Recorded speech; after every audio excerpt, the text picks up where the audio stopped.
Ne manquez pas le tirage du 20 septembre au Festival Western de Saint-Tite. La poule aux œufs d'or, Gala Country, édition 10e anniversaire. Hi-ha! La loterie, c'est pour adultes seulement. Et maintenant, côté météo, on prévoit un front d'aubaine chaude cette semaine avec l'arrivée de la vente Méli-Mélo de Dormez-vous.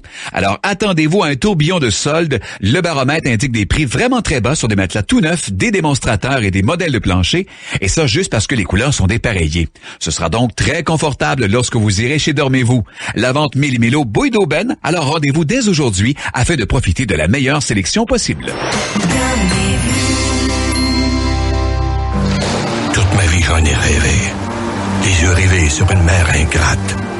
Dès que je le voyais à portée de mes filets, il disparaissait. Mais là, il m'échappera pas.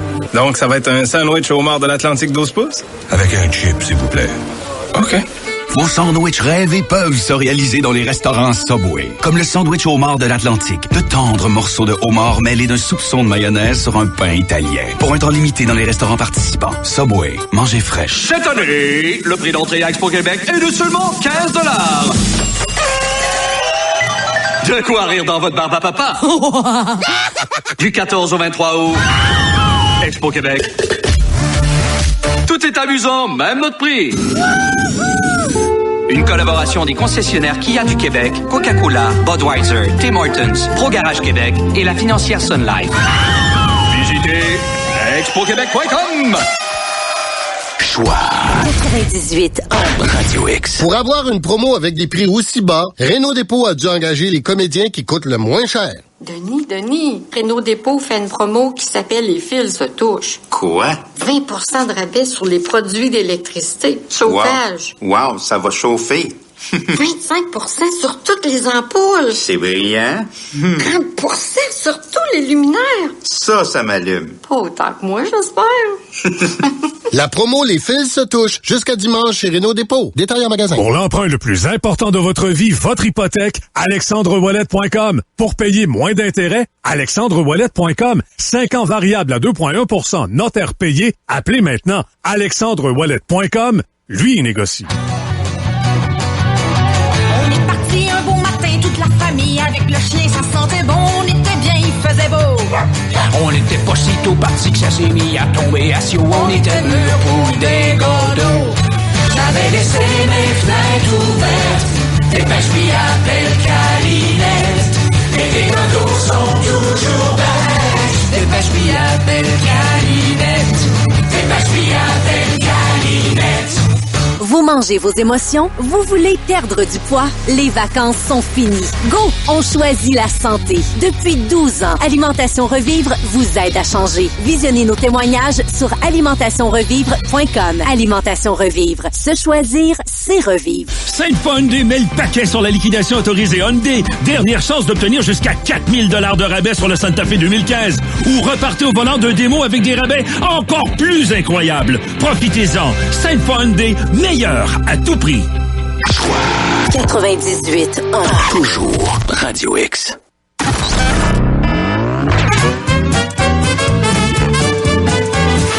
Radio X présente Le monde merveilleux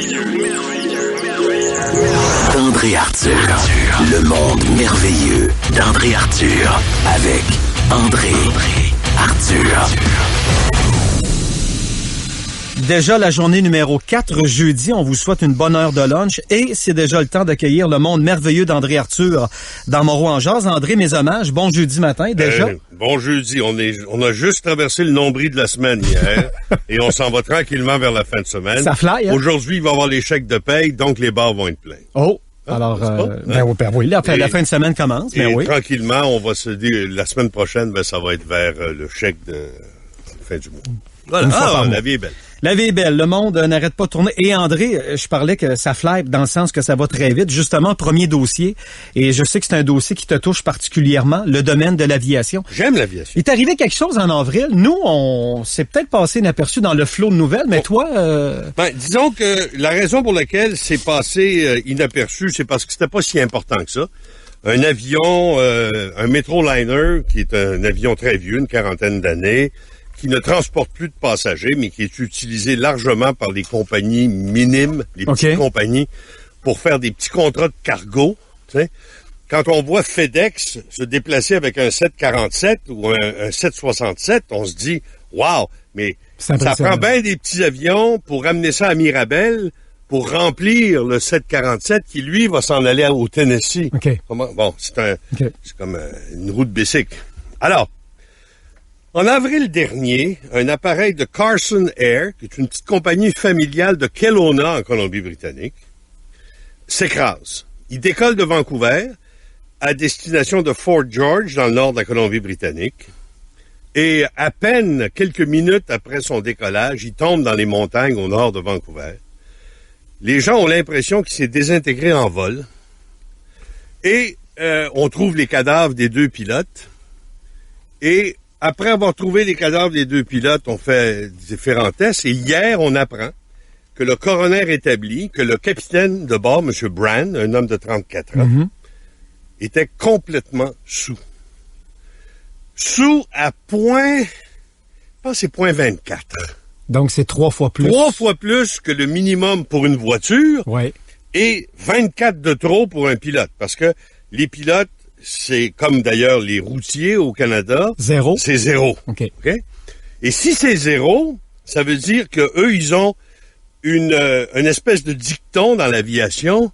Ils disent 8 hours to throttle. Tu prends 8 heures avant de toucher aux manettes. Tu bois pas 8 heures avant d'aller, puis si t'es sous, tu y vas pas. L'autre pilote, M. Wang, lui, 32 ans, complètement sobre, mais tout aussi mort que l'autre. Et là, on se demande comment pareille chose est-elle possible. Évidemment, l'enquête va essayer de déterminer si quelqu'un savait qu'il était sous puis il l'a laissé partir. Parce que c'est ça qu'on pense ça serait en premier. Criminel. Ouais. Hein? Ça serait épouvantable. Mais ça montre aussi jusqu'à quel point l'aviation est un métier extrêmement dur. Si votre jeune gars ou votre jeune fille rêve d'aller dans un bureau à 40 000 pieds voir passer les nuages, dites-vous que oui, il va l'atteindre, elle va l'atteindre si il est chanceux, compétent, mais qu'il y a des bonnes chances qu'il ne se rende pas et que le chemin pour y arriver va être épouvantable. Prenons par exemple Kevin Wang, que je ne connais pas personnellement, mais dont j'ai entendu parler personnellement. C'est un jeune père de famille de Vancouver qui, au cours des dernières années, s'est isolé dans l'Arctique pour aller y conduire des ambulances aériennes pour les villages esquimaux. Il a fait son temps, il a payé ses dus. Parce que ça prend des heures de vol, c'est ça? L'accumulation, André, c'est ça? C'est toujours la croissance de la carrière, c'est à un moment donné, t'as pas d'heures, puis t'essayes de voler. À un moment donné, tu commences à avoir des heures. À un moment donné, il y a même des gens que vous allez voir dans les aéroports qui sont prêts à embarquer copilotes bénévoles pour mettre des heures dans le logbook. Vous voyez ça aussi. Le gars, il a tout payé ses dus. Et Carson Air, c'est une compagnie familiale de Kelowna, un petit peu au-dessus de ce qu'il avait fait, mais probablement que comme tous les jeunes aviateurs, quand il prend une promotion au point de vue professionnel, il prend une drop au point de vue salaire. OK. Il a dû passer, lui, de 50 000 ou 70 000 par année à 25 000 pour rentrer chez Carson parce que il est redevenu copilote, un avion plus gros, mais il se dit, je vais piler des heures, puis je vais finir par rentrer chez Air Canada ou chez WestJet ou chez Sunwing ou chez Air Transat. Il en est mort. Les petites compagnies ont un défi continuel. Maintenir la qualité de l'entretien de leur machine, maintenir la qualité de la surveillance et de l'encadrement de leur personnel, la formation du personnel. Ça coûte tellement cher former un pilote qu'on préfère leur donner leurs heures de vol d'entraînement dans des simulateurs plutôt que dans des vrais avions. Et il y a des bonnes chances que le jeune pilote qui vient d'être embauché chez Air Canada, qui va s'asseoir à droite dans un Embraer, par exemple, ou dans un Airbus 320, quand il va s'asseoir à droite pour la première fois, qu'il va prendre les mains sur les commandes et qu'il va décoller un avion, ça, il va avoir des passagers à bord. Parce que toutes les heures de formation auront été faites dans un simulateur, parce que la formation, ça coûte cher. Okay? Et c'est normal, c'est correct. Okay, ouais. Le simulateur est aussi réaliste. C'est un peu fréquent ce que tu dis, mais je comprends. Le simulateur est aussi réaliste et plus difficile que l'avion réel. Ouais. Et dans le simulateur, ils peuvent faire des affaires qu'ils peuvent pas faire pour vrai. Ils peuvent pas mettre le feu dans un moteur quand ils ont un vrai avion. Ouais. Mais ils peuvent le mettre dans le simulateur. Okay. Ils peuvent faire plein de choses avec un simulateur qu'ils peuvent pas faire avec un vrai avion. Donc, tout le parcours de formation est quelque chose de très difficile. À Québec, il y a une compagnie qui a été inspectée par Transport Canada il y a quelques années et qui s'est fait déchirer son certificat d'exploitation dans la face. Ils ont trouvé que les logbooks des pilotes étaient croches, que l'entretien était mal fait, que les papiers étaient mal tenus dans le bureau. Ils ont pris le certificat d'exploitation de la compagnie, puis ils ont dit, voici, terminé. Ils ont déchiré. Et cette compagnie-là vole encore parce que elle utilise le certificat d'exploitation d'un voisin, d'un ami, et fait encore des vols. Et le plus extraordinaire, c'est que cette compagnie-là transportait à l'occasion le premier ministre du Québec. Aïe, aïe. Faisait partie des compagnies que le service aérien nolisait quand il manquait de facilité au gouvernement. Et cette compagnie-là existe encore, est à l'aéroport de Québec. Et... Oui? Non, mais ça n'a pas de sens ce que tu dis. Puis j'ai une question pour toi. Oui, là. C'est-tu la médiatisation où, depuis quelques années, il me semble, puis des fois on en parle en chum, parce que l'aviation touche beaucoup de personnes de près ou de loin. On veut tous aller en vacances. Il me semble qu'il en tombe un avion à toutes les semaines. Non. Non, mais c'est l'impression. Oui. Je sais que c'est pas ça, André. Mais comme cet été, as-tu vu, il y a eu quand même quelques crashs, des disparitions, des... C'est quoi qui se passe? Il y a eu des crashs, mais ça, là, c'est règle générale dans des pays de cul, l'Indonésie. L'avion qui décolle, je sais pas si vous avez vu l'avion qui est tombé sur le pont en Asie, l'avion d'Asiana, c'est un ATR 42 ou 72, là. Il vient vous décoller, puis là, il tourne sur le côté, il ramasse un taxi sur le pont, puis il tombe. Vous avez vu ces images-là? On a vu les images filmées d'une voiture en passant. Mais vous savez pourquoi il est tombé? Non, moi, je me souviens pas. Il décolle d'un aéroport, et soudain, bip, bip, bip, bip, bip, les alarmes partent, il y a un des deux moteurs qui est défectueux. Il y a un des deux moteurs qui tombe en trop. Or, chaque avion de deux moteurs peut décoller avec un moteur. OK. Donc, c'est pas un problème. C'est plate, mais c'est pas un problème. Tu fais un circuit, puis tu reviens te poser, puis tu appelles le mécano en disant « Hey, il manque un moteur. » Sauf que dans l'avion, quand l'alarme a parti, ils ont vu moteur en feu ou moteur quelque chose, puis ils ont voulu fermer le moteur, arrêter le gaz qui allait dans ce moteur-là pour pas avoir de feu, et ils ont fermé le moteur à la bain. Ils se sont trompés de moteur, et là, c'est devenu un gros planeur en fer. Fait qu'un avion, pas de moteur, on s'entend que... OK. Il y a toujours une cause. OK. Et c'est très, très, très rare qu'une tragédie aérienne ou maritime ou routière arrive pour une seule raison. Parce que c'est inspecté, on s'entend. C'est toujours une séquence d'événements où une erreur est commise, puis ensuite une nouvelle situation se présente, une nouvelle erreur est commise, et ainsi de suite, quand c'est une erreur humaine. Dans le cas de Carson Air, dont on apprend hier que le capitaine était sous, vous rendez-vous compte de ce que ça va faire à cette compagnie-là? Non, mais c'est... Hein? Vous rendez-vous compte de ce que ça va faire aux gens de l'aéroport qui vont être enquêtés? Vancouver International, c'est pas une binerie, c'est pas l'aéroport de Québec, ça, là. L'aéroport de Vancouver International, d'où il est parti, cet avion-là, il y a du monde là-dedans. Il y a une tour de contrôle, il y a un centre de radar, il y a des agents de sécurité. Il a passé à la sécurité, ce gars-là, à point 24. Ça va être une enquête fascinante. Et le problème de l'alcoolisme dans l'aviation n'est pas un problème à négliger. Avez-vous vu le film Flight avec Denzel Washington? Oui. Oui. Ben voilà. Ça représente ça. Piché, commandant Piché, qui avait des problèmes de coude. C'est une autre affaire, mais... Piché, c'est une toute autre affaire. Et il y a une mythologie autour de Piché avec laquelle je suis en profond désaccord. Je pense que ce monsieur-là aurait pas dû être en avant d'un avion. Puis je pense que quand il s'est retrouvé dans le trouble, il a été immensément chanceux. Et si vous regardez le reportage qui a été fait dans la série Mayday, on se rend compte que lui, presque jusqu'à la fin, a jamais été capable de comprendre qu'il manquait de fuel. Ah non, c'est le gauge, c'est l'ordinateur, c'est le gauge, je sais pas, on manque pas de fuel. Non, c'est un bon point. André, juste avant de s'arrêter, je veux revenir sur une chose que tu as dit qui est bien importante là, dans ton affaire d'avion écrasé. Tu sais, t'arrives ici un midi, là, puis il y en a un dans la station là, qui a .24. Tu sais, on s'entend, André, que tu vas le voir tout de suite. Là.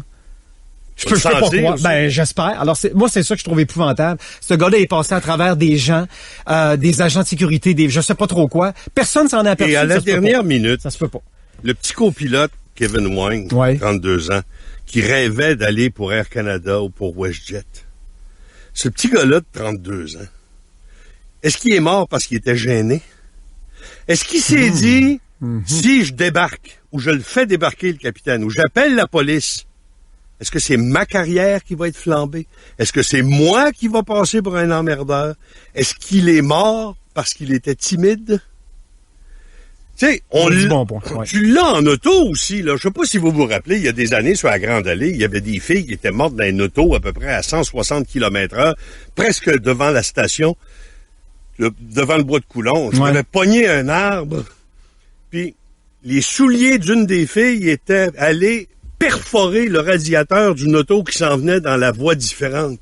Ouais, je me souviens. Bon. Comme c'était hier. Ben, ces petites filles-là, ils sont-ils mortes parce qu'ils étaient gênés de dire au gars, hey, c'est assez, on débarque. Ben, ce que tu dis là, à toutes les semaines, en sortant des bars, il y a des petites filles qui embarquent avec des gars qui connaissent pas, puis à un moment donné, ils se regardent puis ils se disent, qu'est-ce qu'on fait ici? Ouais. Je suis convaincu que c'est à toutes les fins de semaine. Alors, on est jeudi?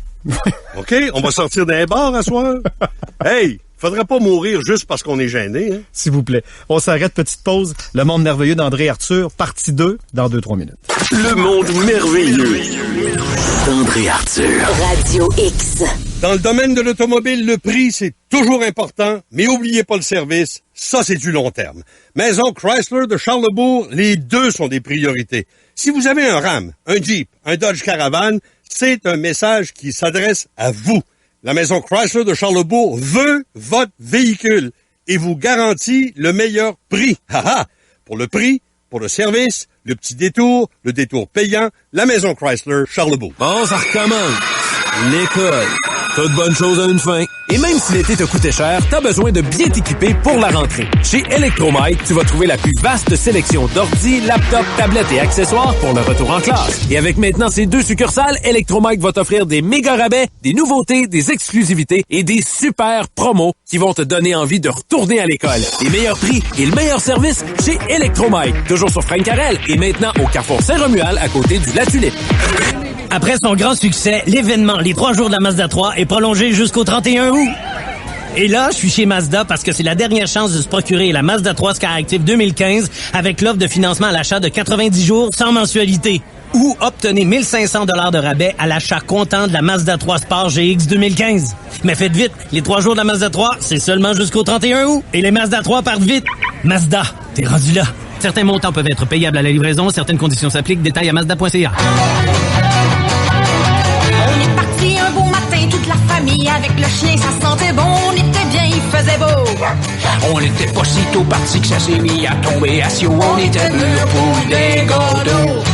J'avais laissé mes fenêtres ouvertes, et pêche-puis appelle Calinette. Et les godots sont toujours bêtes, et pêche-puis appelle Calinette. Et pêche-puis appelle Calinette.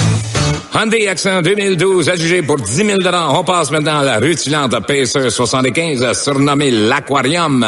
Prix de départ, 70 000, et 75 000, et 76, et 77 000, et 78, et 79, et maintenant 80 000 $. Adjugé la Pacer 1975 pour 80 000 $ à la Dame en Rose. 30 minutes par an, c'est payant. Antirouille Champlain, Québec ou Trois-Rivières, avec ou sans rendez-vous. Nous sommes les maîtres de l'antirouille depuis 1972. Tu veux réorienter ta carrière, tu veux un nouvel emploi, mais tu veux pas passer trop de temps à l'école? Aviron Québec est là pour toi. En seulement 1 an, tu vas apprendre tout ce qu'il faut pour travailler dans un domaine qui te passionne. Viens faire un tour aux portes ouvertes le samedi 22 août de 11h à 15h. Rencontre des profs, des étudiants, visite des ateliers et pose toutes tes questions. Il reste encore des places pour la session d'automne en électricité, mécanique et charpenterie. Attends pas plus longtemps pour changer de vie. Aviron Québec t'attend le 22 août. Visite avironquebec.com pour connaître leurs adresses.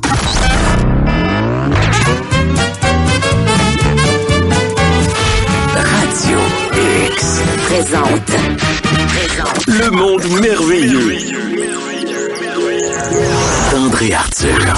Le monde merveilleux d'André Arthur avec André Arthur. Monsieur Martineau va prendre la relève dans quelques minutes du côté de Québec. Du côté de Saguenay, on vous salue en passant, Saguenay-Lac-Saint-Jean. Midi pile, André Arthur, le monde merveilleux d'André Arthur, partie 2.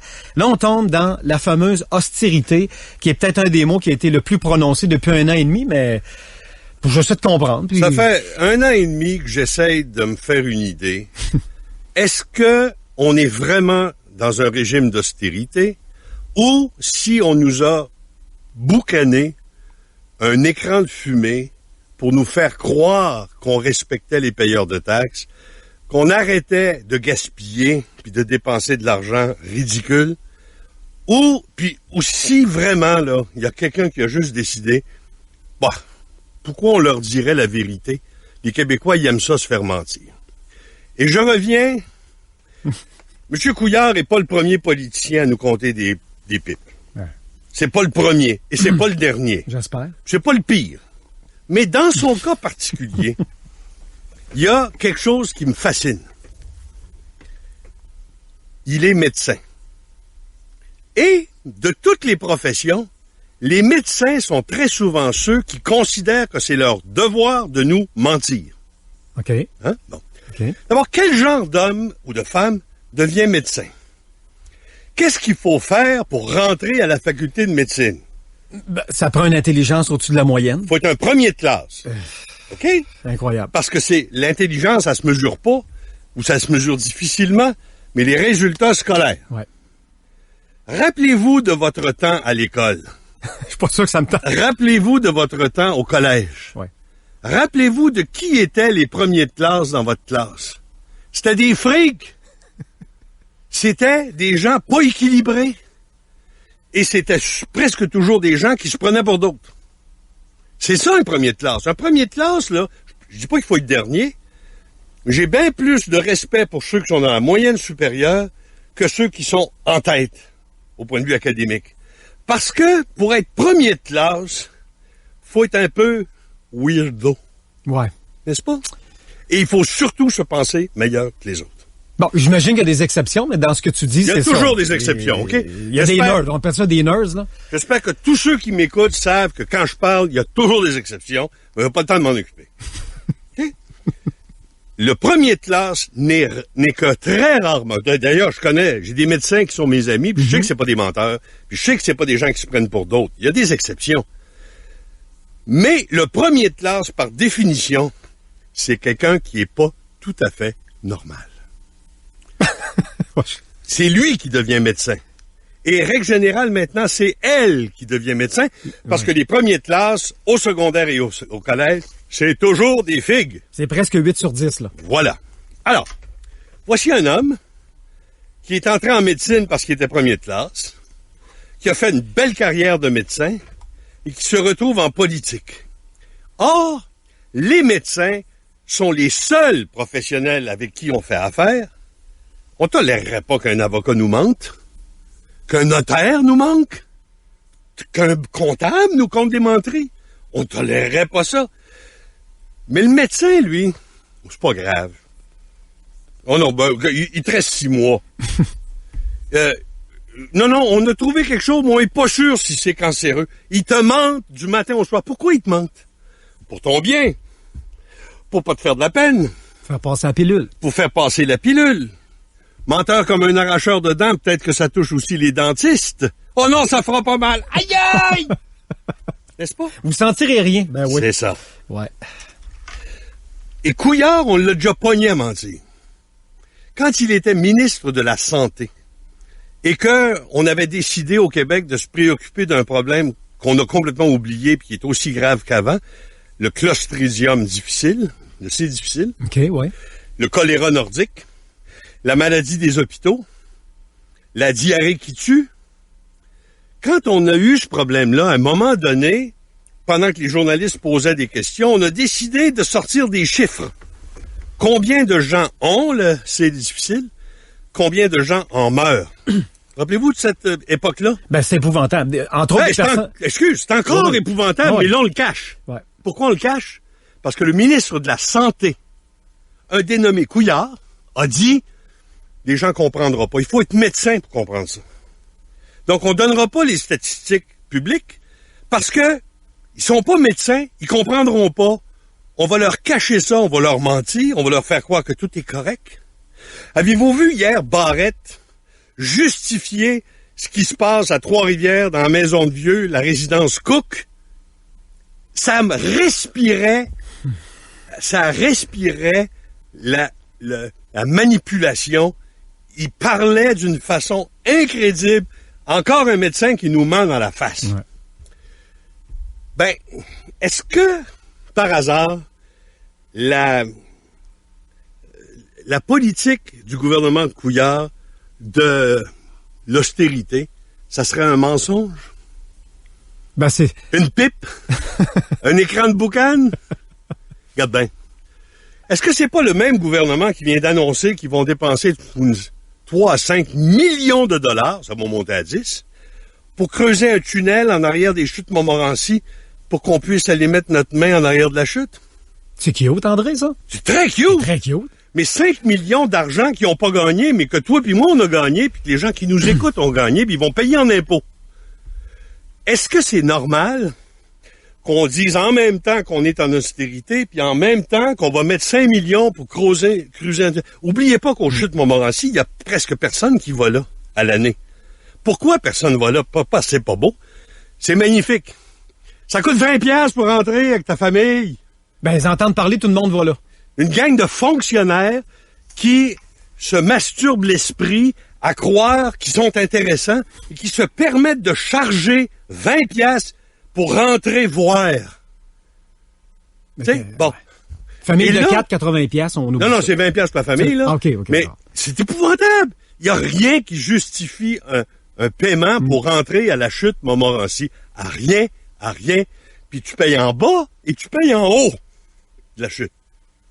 Si tu choisis d'aller en bas en disant c'est peut-être moins cher, c'est pareil. Okay. C'est le même prix. Donc, est-ce qu'un gouvernement en austérité va aller chercher 3 à 5 millions de dollars pour gaspiller ça dans une fling-flang touristique qui donnera rien, probablement? Ça doit être bien cute. J'en doute. Faire plaisir à des amis. Ouais. Tout le temps comme ça. Ma tante de Coninck, quand elle a décidé de devenir le pape de la sécurité routière au Québec, tu sais, il n'y avait plus moyen de parler de route ou de trottoir sans voir Jean-Marie apparaître. C'était dégueulasse. D'ailleurs, l'Opération Nez Rouges a tout perdu sa crédibilité dans la vente de Jean-Marie au gouvernement pour devenir le promoteur des photoradars. Ça, c'est des bebelles à Jean-Marie. Ouais, il aime ses chiffres. Il aime ça, les chiffres. Puis lui, il dit, si on réduisait la vitesse sur les trottoirs, il y a moins de gens qui se frapperaient. Il a déjà dit ça, lui. J'y ai pas pensé.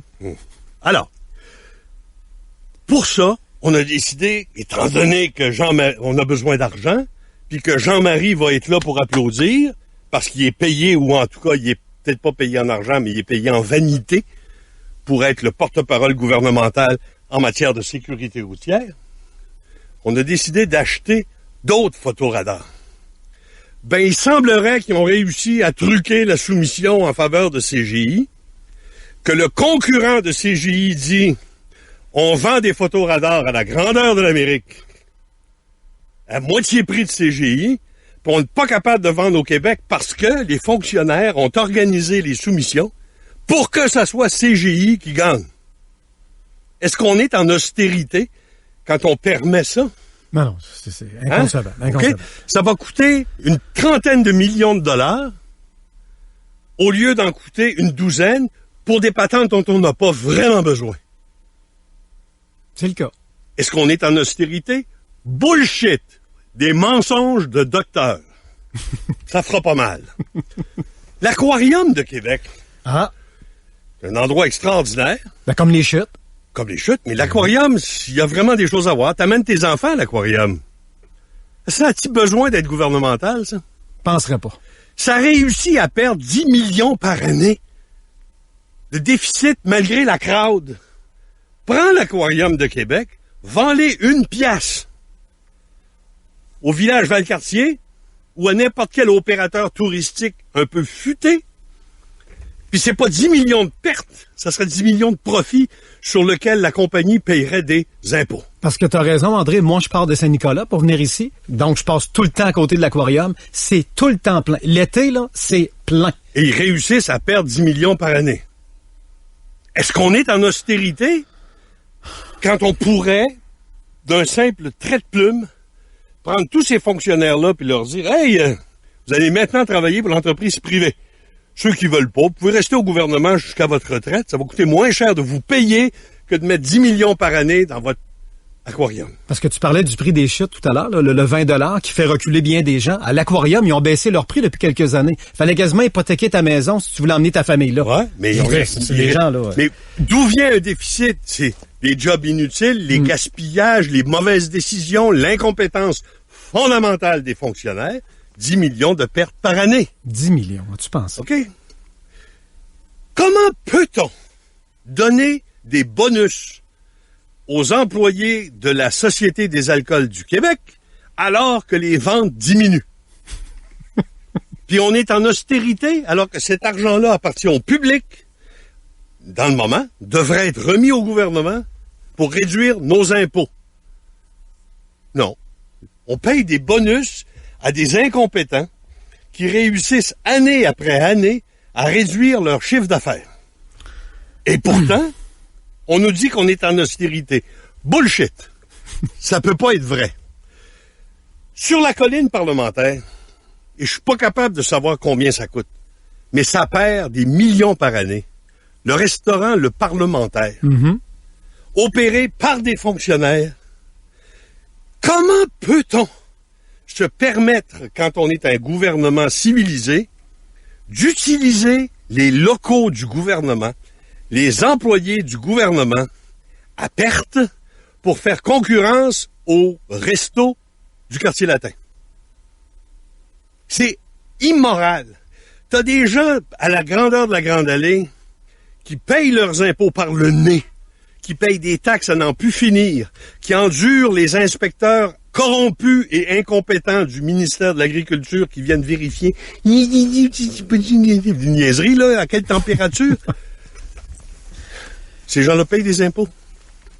Et ils se font faire concurrence avec l'argent de leurs impôts par une gang de fonctionnaires incompétents qui opèrent un restaurant à l'intérieur du Parlement. Hey! Réveillez-moi! Austérité! Demain matin, on offre le parlementaire en soumission aux restaurateurs de Québec. La moitié des fonctionnaires qui travaillent là vont sortir sur la tête et le restaurant va être meilleur. Puis il ne perdra pas d'argent. Aucun doute là-dessus. Et il va payer un loyer aux payeurs de taxes. Incroyable. Il y a une fille qui est bien aimée des petits fonctionnaires à Québec. C'est une chef cuisinière, bravo, de génie, j'en suis certain, qui a réussi à faire faillite. Elle avait son restaurant, tout le monde l'applaudissait. Oui. Ça coûtait tellement cher aller manger là, elle a craché son restaurant. Fini, crash, boum. Alors, on l'a embauché pour diriger les cuisines d'un restaurant caché dans le musée du Québec. Combien savent qu'il y a un restaurant là? Un. Deuxièmement, de quel droit il y a un restaurant là? Il y a des dizaines de bons restaurants tout autour à qui on fait concurrence. Il y a des dizaines de traiteurs à Québec à qui on fait concurrence avec l'argent des taxes pour mettre un restaurant dirigé par une fille en faillite dans le musée. Ça doit coûter un bras. Ça doit être épouvantable. Et j'espère que nos journalistes vigoureux des grands journaux de Québec, celui qui appartient au chef du PQ et celui qui appartient au butler de Desmarais, vont se mettre un jour au travail, même s'ils l'aiment bien, la fille, puis ont applaudi quand ils l'ont embauché pour un restaurant caché dans le musée. Oh, je me souviens, grosse nomination. C'était la... Hey, on était si fiers, on avait ramassé une fille en faillite, puis on y avait donné la job de sa vie. Mais ça se peut-tu qu'il y a eu quelque chose qu'elle a fait qui fait que les gens ne savaient pas trop où ils l'ont caché? Elle n'a pas joué, elle n'a pas fait une petite passe du coyote là-dedans? On le sait pas. Moi non plus, là. On présume que tout est correct, OK? J'ai pas eu d'enveloppe brune là-dessus. Il y a une chose qui est certainement pas correcte, c'est qu'on utilise l'argent des taxes pour faire concurrence dans le musée aux restaurateurs de Québec qui tirent le diable par la queue, qui ont de la misère comme c'est pas possible, et qui payent leurs impôts, eux. OK? Ouais. Venez me dire en pleine face, docteur menteur, qu'on est en austérité, et je vais vous répondre bullshit. La suite demain, c'est déjà vendredi pour Le Monde merveilleux d'André Arthur. Midi pile s'en vient au Saguenay. Martineau à Québec avec Élisa Cloutier. Salut tout le monde. Le Monde merveilleux d'André Arthur. Radio X. Moreau en jazz. J'aime ça. Donnez-moi en plus. Lui écoute les meilleurs moments. RadioX.com. Capsule.